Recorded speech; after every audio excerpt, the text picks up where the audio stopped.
Kawawuok Homabay to wachomo Kisumu Nyalenda kama kuonde dak ma yuto ji ni piny e kaunti ma Kisumu. Sani koro geno fuong'ruok kotenore kod weche mag keyo pi kod bero ler mar aluora. Ma biro bang' ka kambi mar keyo pi e kaunti ma Kisumu mano KIWASCO kod mano mochung' ne rito ler mar aluora mano Fresh Life keto okenge mag bero weche pi kod ler mar aluora go. Jafwambo wadwa Millicent Adhiambo miyo nitiere kanyo kara wantiere Kisumu achiel kachiel ka bende omiyo waler ni to en chenro madhi nyime. Millicent, ok ang'eyo kiwinjowa to en ang'o madhi nyime gie sani Nyalenda kama intiere no? Erokamano ahinya Simfros, kaka wang'eyo ni kuonde ma jodak mayuto gi ni piny ohero dakega en kuonde ma bende gibedo go midhiero mopogore opogore kotenore kod weche ler kod weche mag pi. Ma emomiyo kambi mar keyo pi Kisumu kaendi KIWASCO ka gitudore kanyakla kod kambi mar Fresh Light obago wuoth kod jofwambo mondo mi gidhi gilim jogo ging'i kokadho kuom chenro ma bende ne giseketo mar bero okenge mopogore opogore ma biro neno ni jogo oyudo fuong'ruok kotenore kod ler kod weche mag pi e aluora go. Ma emomiyo wan kod gikani mondo gileronwa chenro no endi ma bende nwachako wuoth kod kuma bende ichunge minyaga mano Nyalenda Lagoon gi dho ngere. Kane wawuoth kanyo wawuok mwachopo nyaka Nyalenda kuma bende nwaromo kod jodak mopogore opogore ma bende oseyudo konyruok ma kamago ma waloso kod gi chien kanyo ma gilerowa ni ngima sani opogore. Bang'e to wadhi Kisat kuma bende itimone minyaga go endi thieth ka gisewuok e Lagoon kochacha mondo mi aluora kata aluora mar jodak go eko obed makare. Walos kodgi mano jatatije e kambino mar KIWASCO kod jatatije kambi mar Fresh Light kod jaglo ma bende ochung' ne ng'iyo ler mong'ere kaka Public Health Director. Endo miwa pachgi ni chenro ma gichako niendi dhi kelo fuong'ruok ne Nyalenda kende kone chenro mochak ma bende biro konyo kar dak mayuto ji ni piny mayudore duto e bwo Kisumu County kaendi. Ka kamano machiegni ang' nachak kodi usechako partnership gi dho ngere yani biro kanyakla mondo utiu neni jogo mawuok e kuonde ma yuto ji ni piny obedo kod fuong'ruok e yor ler ahinya to yor keyo piny kochoro ni gisebedo kod ngima matek sana ka thothgi tiyo gi gima kisungu dendo ni flying toilet. Chenro ma kama dhi konyogi e yo mane to gin okenge mage ma uketo? Erokamano, gimomiyo ne wariwore gi Fresh Life en nikech jo Kisumu mabedo connected to siwa tin kabisa en gina at 18%. Koro rano ka ji mang'eny tiyo gi gimwaluongo ni on-site sanitation mago choche mokuny to gi septic tanks. Koro nwa wuoyo gi jo Fresh Life ma is a private entity mondo ka ginyalo biro mondo wariwre mondo wakony jok ma odak kuonde ma yuto ni piny. Koro Fresh Life sani osekelo choche chiegni 600 mantie Nyalenda. Nwachako gi Nyalenda kaka pilot to bang' mano to koro wabodhi e kuonde mamoko kaka Obunga gi Manyata. Koro ka gisekao minyaga e chochego to gikelo gi Kisat kama wathiedhogie to pi maler dok e nam to moko to dong kaka fertilizer. Thank you so much. Welcome. You as the director of Fresh Light or managing director, why did you decide to start this project here in Kisumu and partner with the company of KIWASCO, who is also responsible for this kind of services? Thank you very much. So Fresh Life provides safe and sustainable end-to-end non-sewer sanitation solutions to the urban informal settlement.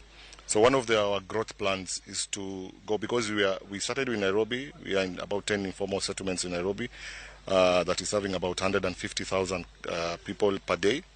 One of our growth strategy was to go beyond Nairobi and to other cities to serve more than about 500,000 per day. And through that strategy is when we decided to come to Kisumu and partner with KIWASCO. And so we started this pilot. The plan is to expand in Kisumu and go to other cities. We are already in discussions with other cities that we are targeting the urban informal settlement. Yeah, that's the strategy. That's the reason why we actually came to Kisumu. Thank you so much.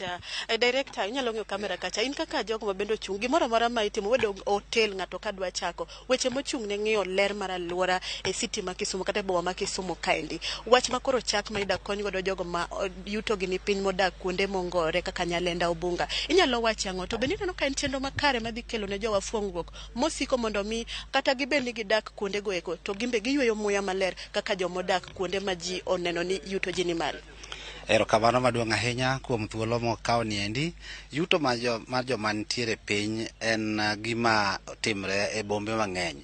Ahinya nyaka Kisumu kaendi wan kod kuonde ma ji odake kaka Obunga, Nyalenda kata Manyata ma weche mag minyaga chendo kendo tudruok wa mwasebedo kod KIWASCO kod Fresh Life osekelo furuk maduong' ahinya ne jogo nikech ka ok waloso yore maber mag rito minyaga kendo gologi kuma wantiere aluora mapiyo to tuoche mang'eny bedoga to nyaka ne jogi chak tich kodwa wasebedo kodgi waneno ka nitiere pogruok maduong' ahinya kendo waneno ka tuoche dok piny tuoche machando ji e aluora kaka tuoche chalo kaka mag kipindupindu tuoche moko kata kaka typhoid tuoche mag diep mang'eny mobedo machiegni gi minyaga waneno ka dok piny kendo mano en gima duong' ahinya biro konyo ji to bedo maler kama dhano dake bende golo gik moko kaka wich kut matindo tindo manyalo moni neno bedo gi chir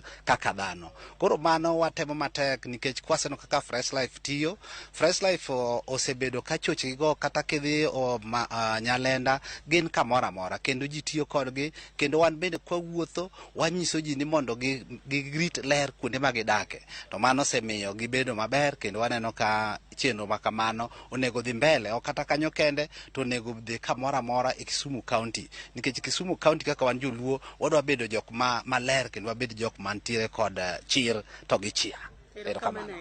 Mana kamano Simfros kaka isewinjo noendi en chenro mochak mar mondo mi jogo modak kuonde mongore kamano kata kuonde ma yuto ji ni piny gibed kod chir ka gidak kuonde go ka gin bende omigi aluora makare ma ginyalo dak ka giyweyo muya maler ka bende wach ni endi ang' wamed miyo pek ka bende kwawuok kaendi wadhi loso kod jogo ma bende osebedo kod konyruok osenwang'o konyruok no kokalo kuom kembni go eko mondo gilerwa ni to ngima mane gidako chon chage ngima masani chalo nade be kuon fuong'ruok ni endi en gima ginene ka otimore ngima gi yudo lokruok madhi siko nyaka chieng' makoro gin be gibro dak gi chir kaka idwa ni gidak go ka gindago ngima e aluora makare kuma bende giyude ngima mayom kod yweyo muya maler. Ka kamano kwawuok kaendi ang' waringo wayud pachgi mondo ginyiswa kaka chenro ni endi dhi kodgi konyruok ma chenro ni endi osekele ngimagi. Inyalo dhi nyime kod keyo weche manyien. Sifros an kuomi.